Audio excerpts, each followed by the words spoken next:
This is the ParentNormal Comedy Podcast, the show that helps imperfect parents laugh when they want to cry. Play it, DJ.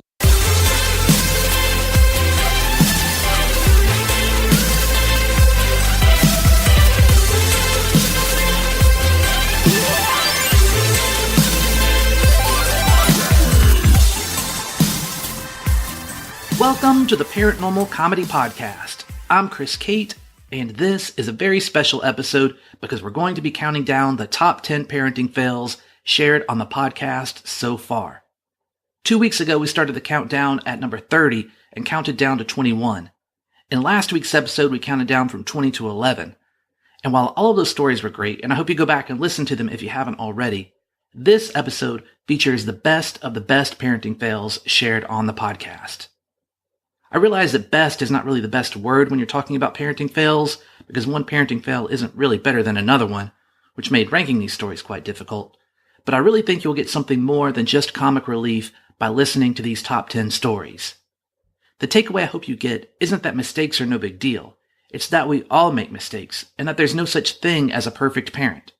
And that being the case, it's much healthier to be able to laugh at yourself than beat yourself up, not to mention much more entertaining. If you enjoy listening to these stories, you can listen to the full interviews at ParentNormal.com. They're also available to anyone who subscribes to the podcast on iTunes, Stitcher, or wherever you listen to podcasts. If you've never subscribed to a podcast, it's easy and free. Just search for ParentNormal, that's one word, in your podcast app, and you should be able to find it and click subscribe. All right, I think I've talked enough. Let's get to the best of the parenting fails. Kicking off the top 10 parenting fails is a story shared by Kristen Chase, half of the duo from Cool Mom Picks, who were interviewed in episode 45 of the podcast. Kristen Chase, number 10. Oh, yeah. Well, mine's a doozy. So, my first daughter, who is now 12, I have 4 kids. So I have a 12-year-old, a 9-year-old, a 7-year-old, and a 5-year-old. So my 12-year-old, we always say we have 6 kids between us that we know of. So my oldest, who, by the way, is an amazing sleeper right now, like probably just woke up about 15 minutes ago. And it is noon here in my time in Philadelphia. She hated sleeping, hated it. It was the worst when she was a baby. I cannot even explain, and I'm sure there are listeners out there that can commiserate with me. And so one night, she was about 20 months old, and I had it. Like, I would have to rock her and bounce her and, pace and sing and read books. I put her in the crib. I said, I can't do this anymore. Quinlan, I'm out. Like, I can't do this. And I walked out of the room, and she jumped out of her crib and broke her leg. Oh, no. Yeah. So that was awful. So she had, and yet she survived. She survived. I know. You know what? It's so amazing. Like, now that she's 12, I can't, I barely remember it. I mean, at the time, of course, it was devastating. My husband at the time was away. I had to take her to the ER. I just felt terrible because, every night I had done this with her and helped her fall asleep. And it was the one night where I was like, I just can't do it. You're just going to have to figure it out. You're going to have to cry it out or whatever it was. And that was the night she decided to jump out. So she had a cast for 6 weeks and she's fine now. No issues at all. But boy, that was a rough one. That was a true #fail. At number 9 on the countdown is a story shared by Greg Pembroke, best known for the book Reasons My Kid is Crying and the website Reasons My Son is Crying. He shared this story in episode 4 of the podcast. Greg Pembroke, number 9. Yeah, one was yesterday. Yesterday, I was cooking on the deck, and my wife was upstairs, and I had my 4-year-old with me, and I was trying to get him engaged in what I was doing, and I was trying to empower him a little bit, give him an idea that he's growing up big, he's a big boy now, and I said, "Hey, can you go get me one of the sharper knives from the silverware drawer?" And I just meant in the silverware drawer, you've got table knives, but in the back, we've got these steak knives, which are still pretty tame, but they're a little sharper than he is not normally allowed to handle them. I said, "Can you go get me one of the sharper knives from the drawer?" And he took off. And then I went back to grilling. I didn't pay any attention. And a few minutes later, my wife came out and said, "Hey, I came downstairs and found Charlie had pushed a stool, was climbing on top of the kitchen counters, and was waving around kitchen knives. And I asked him about it, and he said you asked him to do it. That can't possibly be true, can it? And I was just like, well, I didn't ask him to wave him around, So I guess in retrospect, I probably could have been a little more precise and had him not waving around a 10-inch kitchen knife while standing on a countertop in my kitchen, unsupervised. Next on the countdown is a parenting fail shared by Pulitzer Prize-winning columnist and author of more than 30 books, Dave Barry, who was interviewed in episode 51 of the podcast. Dave Barry, number 8. Oh, I made so many, I'm sure. I have embarrassed my kids a lot, but usually I did it on purpose. For example, I picked up my son, Rob, when he was 12 years old in middle school in the Oscar Mayer Wienermobile, purely because I knew it would embarrass the hell out of him. And that may have been a mistake, I don't know. Although we now look back and laugh. He's 36 now. There was only, I'd say, 15 years of therapy required to recover from that. No. I can't think of any terrible mistake I made, but I know that I embarrassed my kids, both of them, quite a bit, and I did it for professional reasons because I knew it would make a good column. And my line with them was always, if you don't want me to write columns about you, I won't, and then you can find someone else to pay for your college education. At number 7 on the countdown is a parenting fail shared by Hillary Frank, host of the Longest, Shortest Time podcast, who I interviewed for this show in episode 18. Hillary Frank, number 7. I don't know if this is a mistake, but it's definitely an embarrassing story that I can laugh about now. I guess a couple summers ago, we were walking down the street around the corner from our house, me and my husband and my daughter, and my daughter was in a wagon. And so we're walking down the sidewalk, and suddenly, it's the summer, so I'm in sandals, and suddenly I feel this intense pain under my toe. And I realize that I've got a wasp stuck in between, the bottom of my sandal and my toe. And I can't get it out because it's stuck there. And if I move my foot, it just keeps stinging me over and over again. Oh. And so I start screaming and then notice that we're standing on top of a wasp's nest that's stuck in a broken part of the sidewalk. Oh no. And then they start swarming all around us, and they start swarming around my daughter. And and she gets stung on her little finger, and she starts screaming and but I can't move. And so my husband yells at me to get in the wagon, which I do.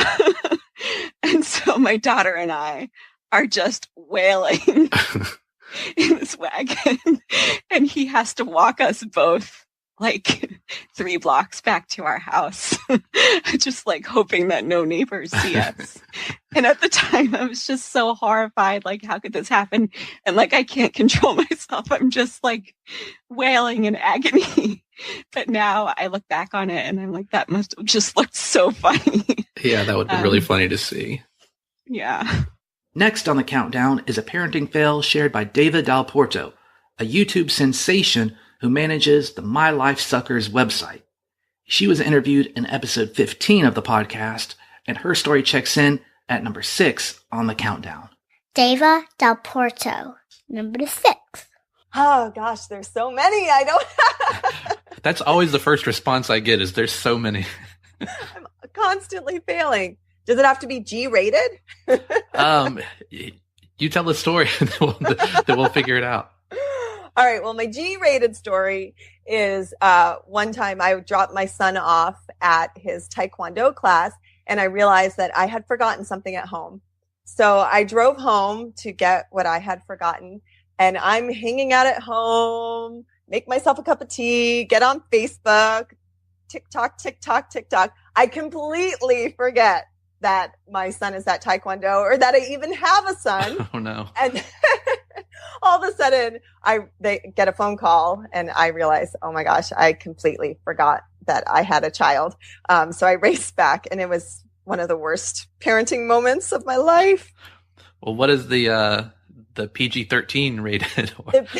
The PG-13 involves boobs. Can I talk about boobs? Sure. Yeah, this is mostly parents. I don't know of any kids who would listen to this podcast. Hi, kids. Yeah, when I was nursing my second child, I developed thrush, and the doctor gave me grapefruit seed oil to put. It takes care of the problem, and you're supposed to dilute it and, mix it up before you put it on. And I was in such a rush and overwhelmed and everything. So I said, well, what could be the problem with just putting it directly on, and got like 2nd-degree burns. And then couldn't nurse my child. And I can't believe I just told that story on a podcast. Well, I'm sure that there's people who can relate to that. Personally, yeah. I can't. But yeah, the breastfeeding trials and tribulations, fail. And then my child was starving. I couldn't get milk. Oh, it was just a disaster. At number 5 on the countdown is a story shared by Jill Smokler, the mom who created the Scary Mommy website. You can go back and listen to our entire conversation in episode 21, but you can hear her parenting fail right now. Jill Smokler, number 5. So despite Scary Mommy sort of being the, people, it's sort of the anti-Martha Stewart site, and it's not, we don't have, beautiful recipes and party ideas and all that stuff. I actually do love cooking and love party planning and get really carried away with that stuff in my personal life. And my son, my middle, for his, I think it was his 6th birthday, he was into Spider-Man, and I planned this crazy party. I found a Spider-Man character person who I planned out all of these games with. I found capes and made an arts and crafts projects where the kids decorated the capes at the table and then wore them. And then there was going to be all of these games with the Spider-Man, and then all of these, desserts. And it all was just the most perfectly orchestrated party at our house. And I just was obsessed with it. It was just going to be like one for the books, my best party ever. And so the day comes, and I think the party started at maybe 2, and the character is supposed to be there at 1:30. Doesn't show, isn't there, doesn't come, no call or anything. And I'm calling, nothing. Finally, at about 2:30, somebody knocks on the door, and it's this kid. It's like a high school kid wearing a costume. He's like, hey, I'm here for the party. And apparently the person I had spoken to and mapped everything out with was sick and found this replacement. But the kid didn't know, the games, and we had done this superhero training program and like all of this stuff. And the kid had no idea what to do. He just showed up in this costume and really looked nothing like a superhero at all. And he's like, okay, well, I'll just, ad lib and we'll see how it goes. So he comes in, and the first thing he's met with is a kid yelling, you don't look like Spider-Man. You're not a superhero. And he's like, okay, great.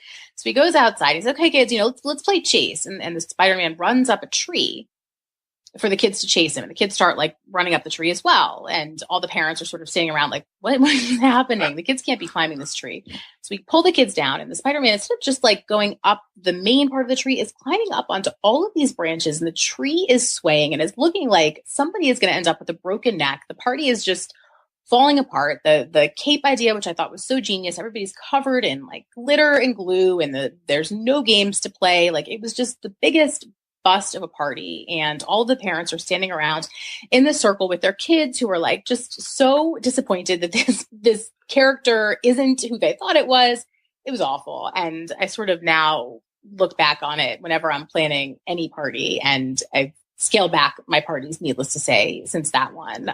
And really, the lower key we can go, the better. But I just always have this vision of this like kid in a costume swinging from the branches, and everybody's sort of afraid that like in 3 seconds there's going to be an ambulance and a broken neck. And it was just the worst party ever.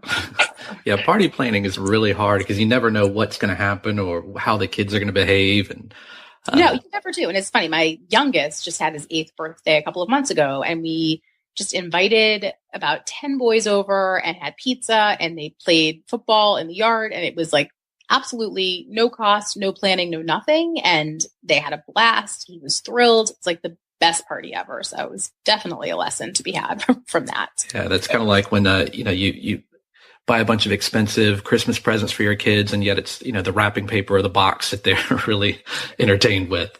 Yes, absolutely.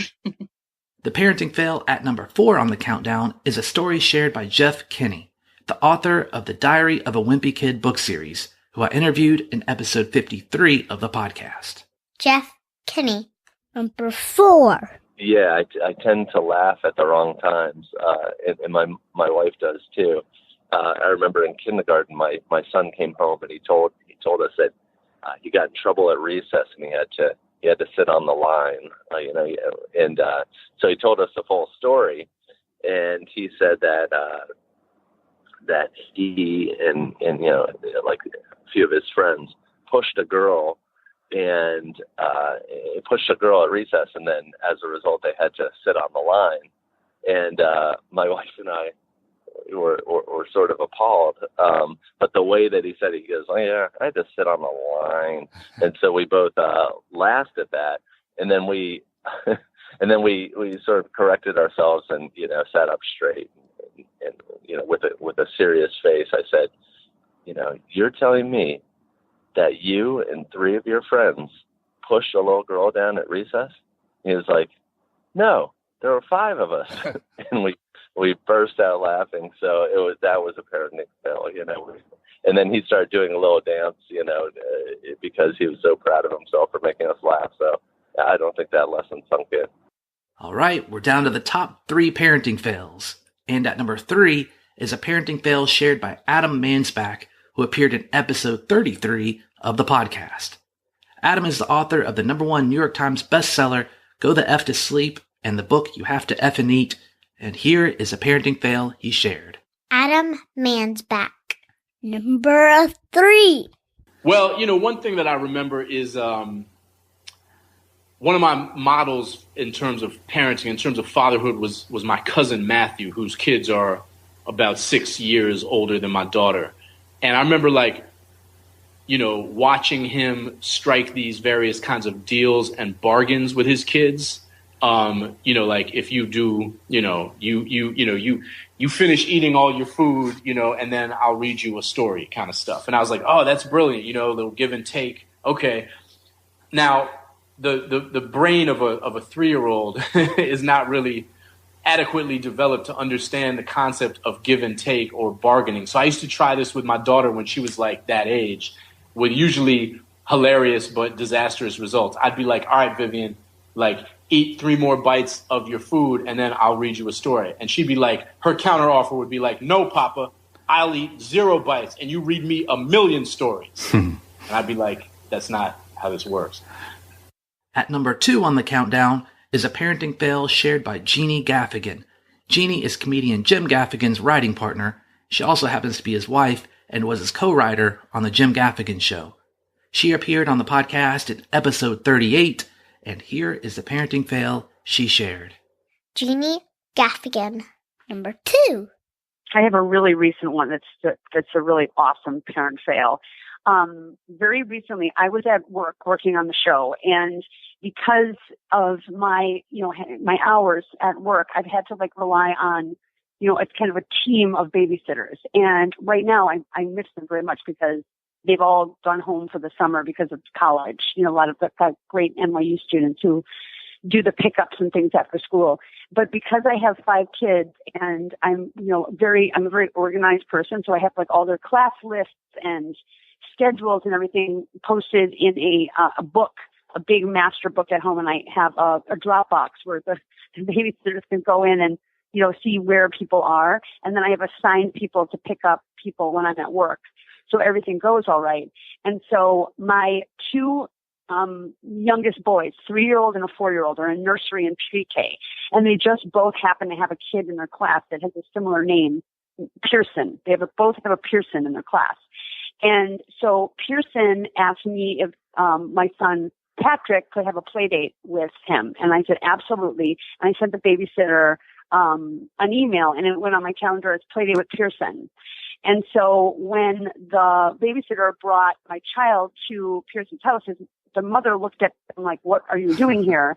And she said, oh, I'm sorry, do I have the wrong house? And the mom said, no, you have the wrong kid. Oh, no. So Michael was brought to the wrong Pearson's house for a play date. And Michael was so excited about the play date that the mom said, you know what? How about this? How about if we do a 2-for-1? We leave Michael here, and we go back, have the sitter go back and get Patrick, and there's a whole group play date going on because Michael was so excited for a play date that we couldn't tell him, oops, we made a mistake. So the mom got 2 for the price of 1 play date, and I was totally embarrassed.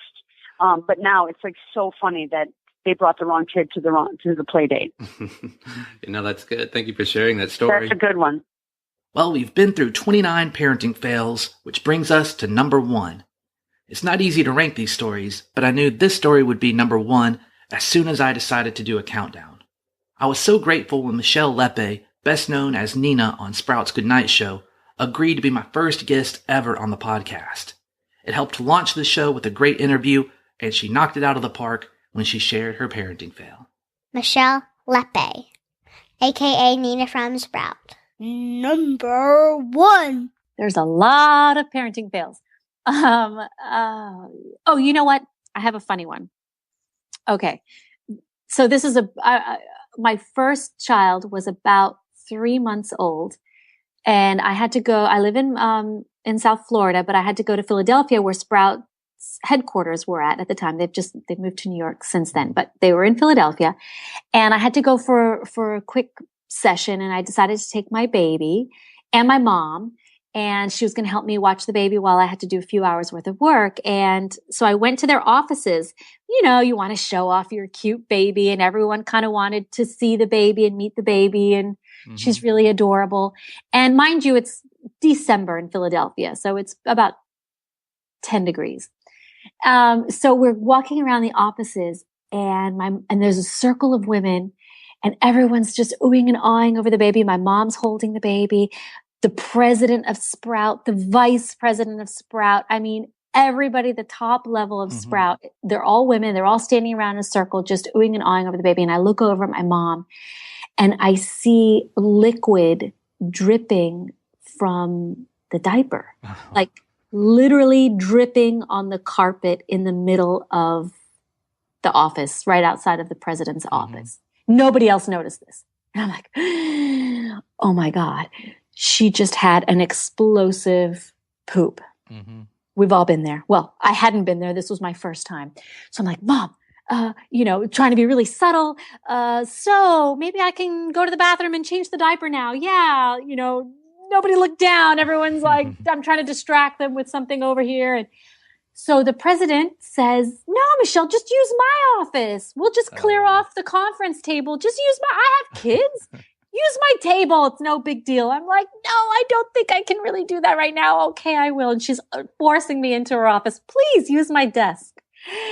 So I had no choice but to basically undress my child. But at that point, her entire outfit, 4 layers of clothing, completely soaked in baby poop. I mean, I'm sorry I got to put it out there, but it's pretty gross when they're, 3 months old, and it's like it's like yellow. It's not even got a real color yet. It was all over her desk, all over the clothes. I had not enough wipies in the world to clean up this mess. And I'm like, I can't throw this in her garbage can, right? So we throw this all, we go to the bathroom, we throw everything away. I had no backup clothes. None. She just had a little diaper on her butt and shoes, and it was 10 degrees outside. Oh, no. Massive parenting fail, epic parenting fail with an audience. Well, that's it. That's the complete countdown of the top parenting fails shared on the podcast so far. I've got some incredible interviews planned for this year, which will continue to include parenting fails because everybody has got them. So make sure you're subscribed to the podcast because this is going to be the best year yet for the show. In the next couple of weeks, I'll be releasing interviews with Heather Armstrong, the super blogger who blogs at deuce.com, and with Lev Grossman, author of the Magicians Trilogy, which has become a great show on the Sci-Fi Channel. If you're already subscribed to the podcast, I'd be very appreciative if you left an iTunes review because it helps move the show up the charts so more parents can discover the show. Don't forget, you can also get my book, The ParentNormal Crash Course, on Amazon.com. And if you're on Instagram or Twitter, you can find me at ParentNormal. Again, that's at ParentNormal. And if you're on Facebook, you can find me at facebook.com/TheParentNormal. Thanks for listening.